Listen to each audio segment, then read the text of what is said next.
Bonsoir et bienvenue à tous, nous sommes le samedi 14 décembre, il est l'heure de l'info.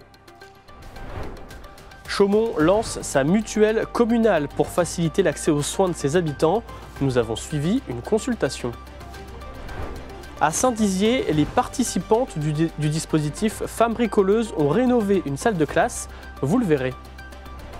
À 62 ans, Marie-Claude Pasquier perce les secrets des livres anciens, les détails dans votre journal. En fin de journal, nous recevrons Junie Bleuet, auteure du livre Rendez-vous au Café des Anges, un roman historique qui se déroule durant la Seconde Guerre mondiale.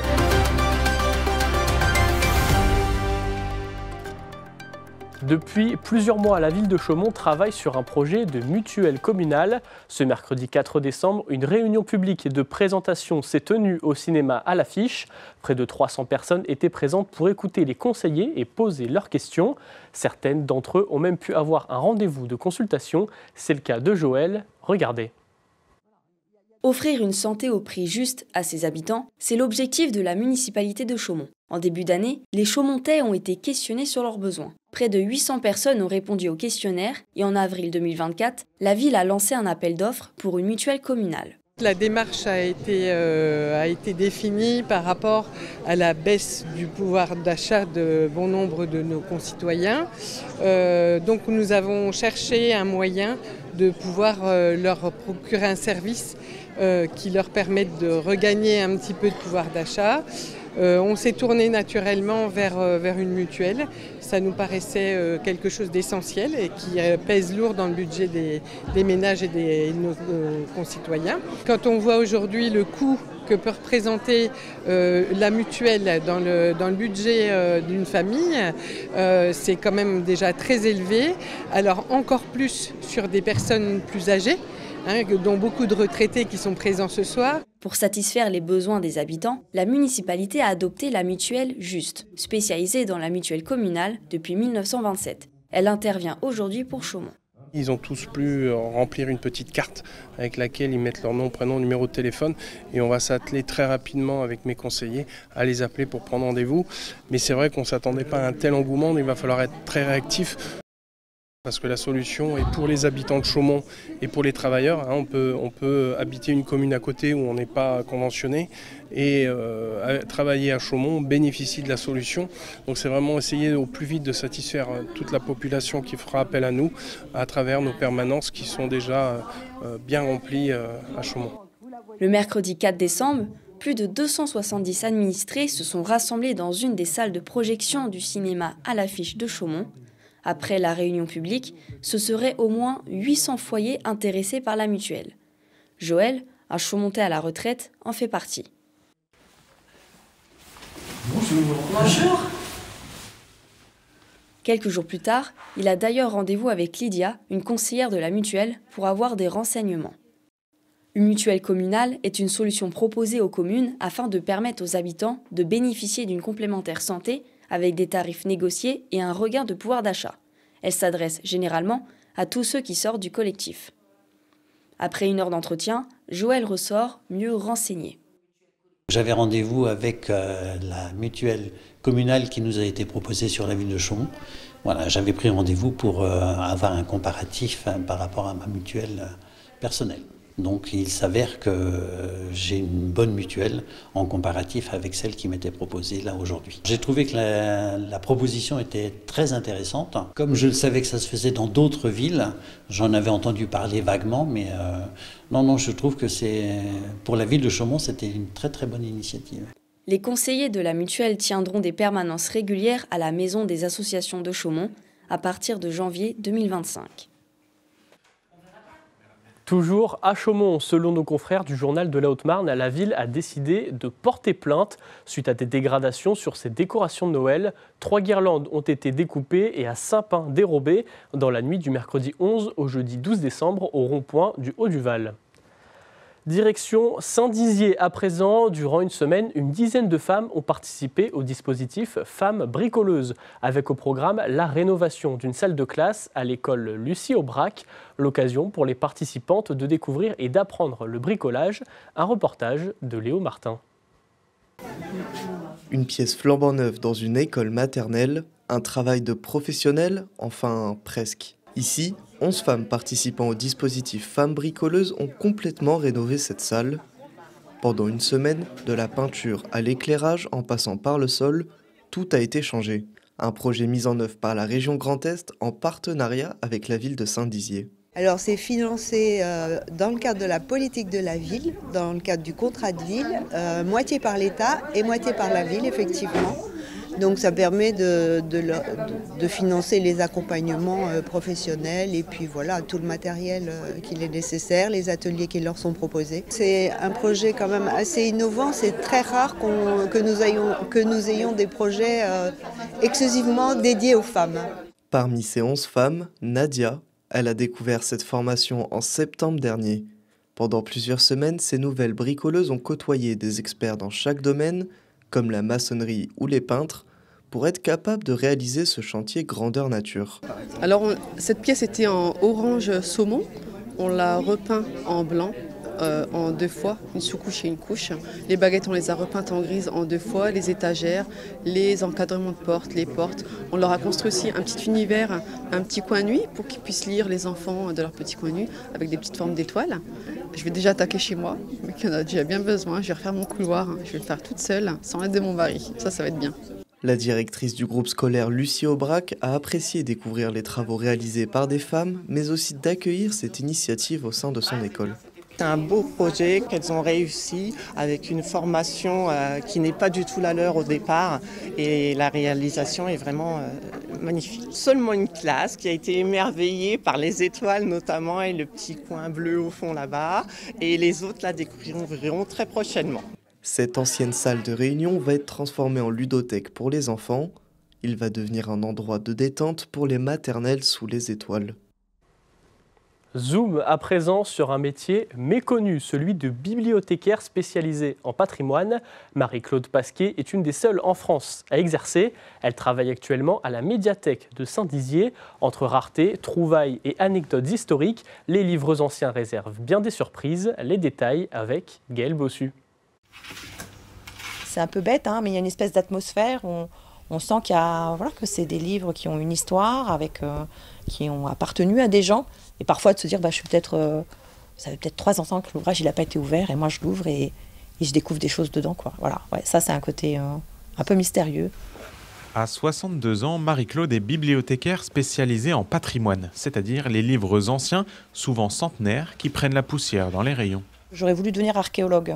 Et finalement, mes études d'histoire, ma passion pour l'archéologie m'ont conduit vers le patrimoine dans les bibliothèques parce que finalement, je trouve que c'est à peu près la même chose. En fait, on fait des fouilles aussi dans les magasins et dans l'idée de faire remonter à la lumière du jour des choses qui étaient parfois enterrées dans le sens de l'archéologie et en bibliothèque qui étaient oubliées. Depuis plusieurs mois, elle a pour mission de trier et cataloguer les livres anciens de la médiathèque de Saint-Dizier et chaque fouille a son lot de trouvailles. Là, ce livre est à Marguerite Thérèse Garnier, fille de Madame Garnier, marchande de Langres. Puis parfois, ça dit des choses vraiment sur ce qu'étaient les gens. Cette marchande de Langres, elle était marchande de quoi? Est-ce qu'elle était marchande d'habits? Est-ce qu'elle était marchande de fruits et légumes, poissonnière? On ne sait pas. Voilà, ça fait rêver aussi un peu. Certains ouvrages n'ont même jamais été référencés nulle part en France. Marie-Claude est la première à tomber dessus. C'est un petit roman populaire de la fin du 19e siècle. Et je me suis aperçue que cet ouvrage-là, très modeste, pas en très bon état, était pas du tout conservé en France, pour l'instant. En tout cas, pas décrit dans les catalogues. Et donc, a priori, le seul exemplaire qu'on en ait de cette édition est à Saint-Dizier.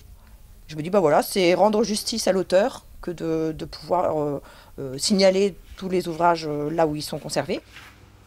Après une phase de tri à l'été 2023, il faut désormais cataloguer soigneusement les près de 4000 ouvrages patrimoniaux de la médiathèque. En tout cas, c'est un travail de longue haleine, de patience. Il faut être...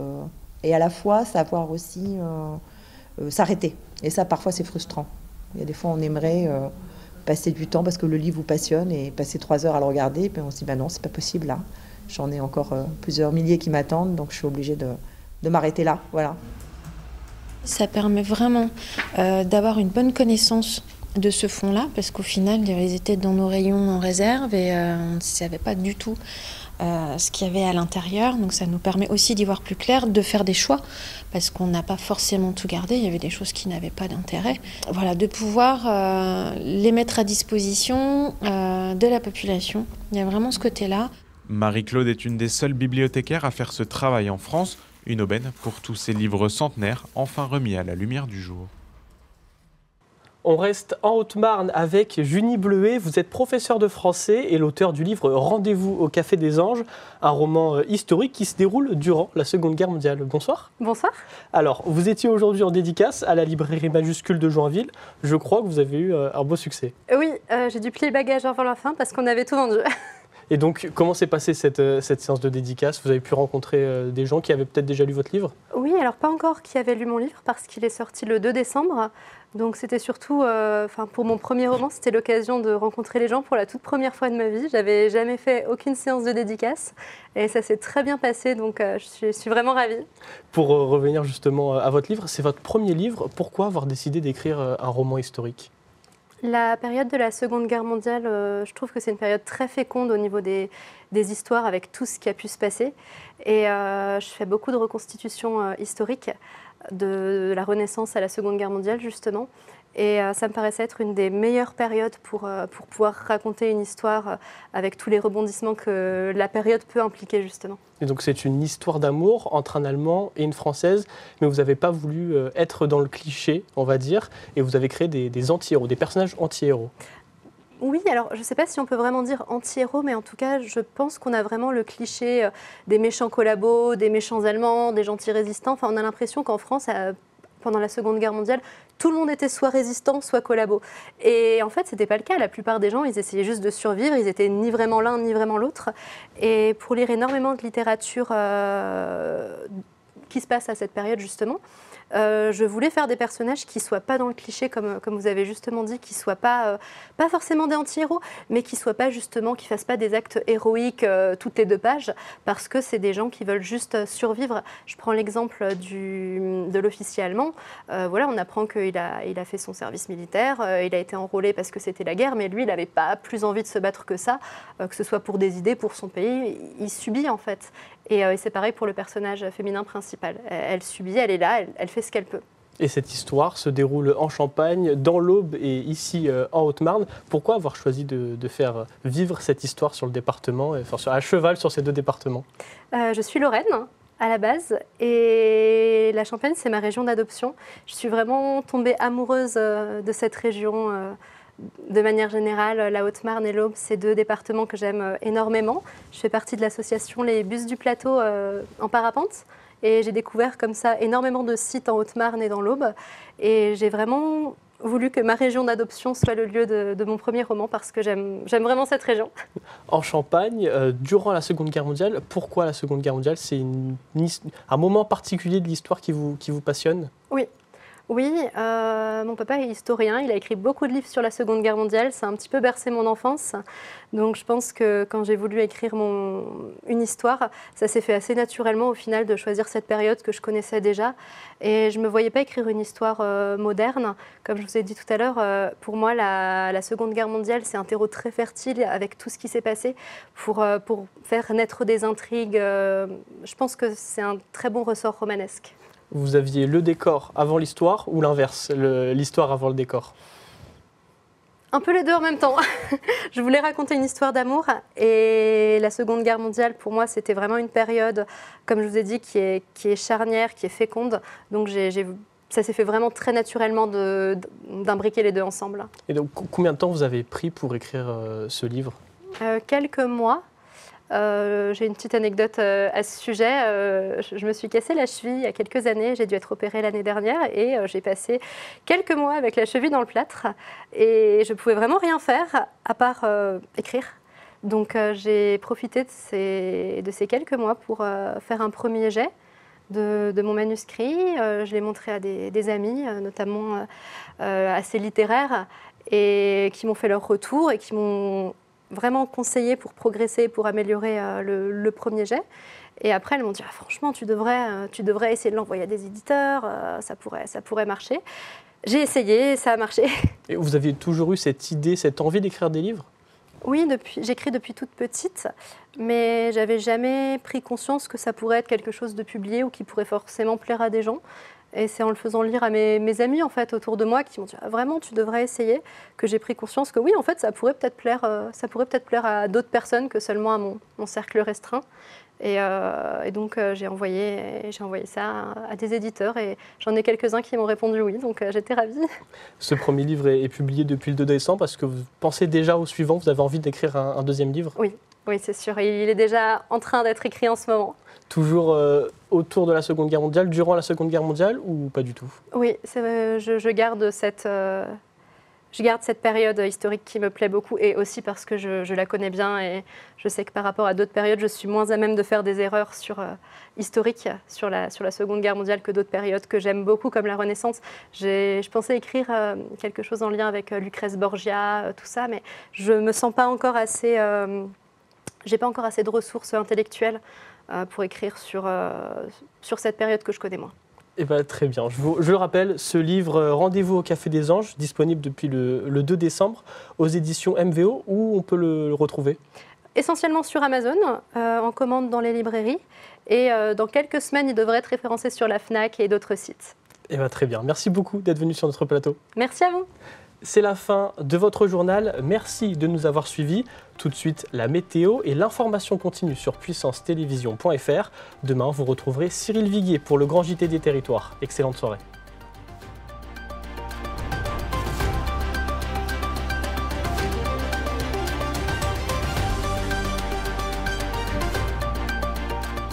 Toute l'actualité en continu à retrouver sur notre site internet et notre application mobile.